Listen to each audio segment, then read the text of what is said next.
Probably my favorite 139 chapters in all the Bible were translated right through this daisy frame lane and up through this 16th century entryway and into that courtyard that you see in front of us.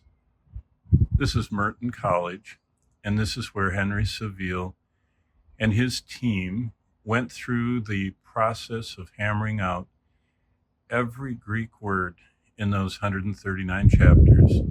And they met every day for hours, and they prayed, and they studied, and they shared. And the Oxford group number 1, doing the New Testament, Acts, and Revelation, right up there in that room on the second floor, Saville's quarters, translated the most powerful part of the New Testament. And all that took place somewhere. Everything happened somewhere. And that somewhere for the King James Version is right here.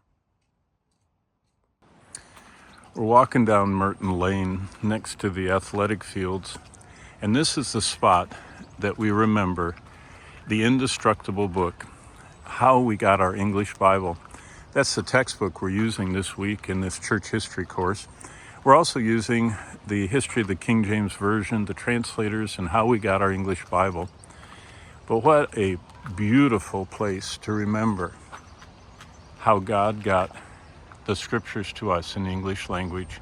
Merton College in Oxford today is just like a tranquil scene of beauty. But it was very rough back then. And people were paying with their lives for the translation and for the freedom to read and speak and memorize and teach from the English Bible. And that's the galaxy of heroes we're going to look at and the price they paid as we study church history, how we got our Bible in English, as we come to Oxford to do our lessons. Biblical geography reminds us that everything happens somewhere. And this somewhere is in Oxford, United Kingdom, and this is Merton College.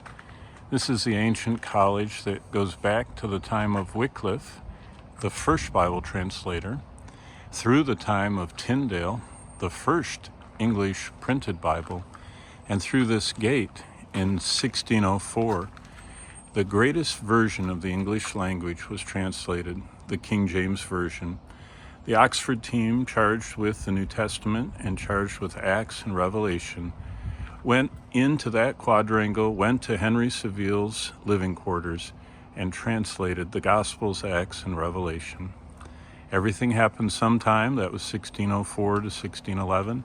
Everything happened somewhere. This is Merton College in Oxford. And the product, the greatest tool God's ever had for communicating the gospel in the English language, right here at Merton College.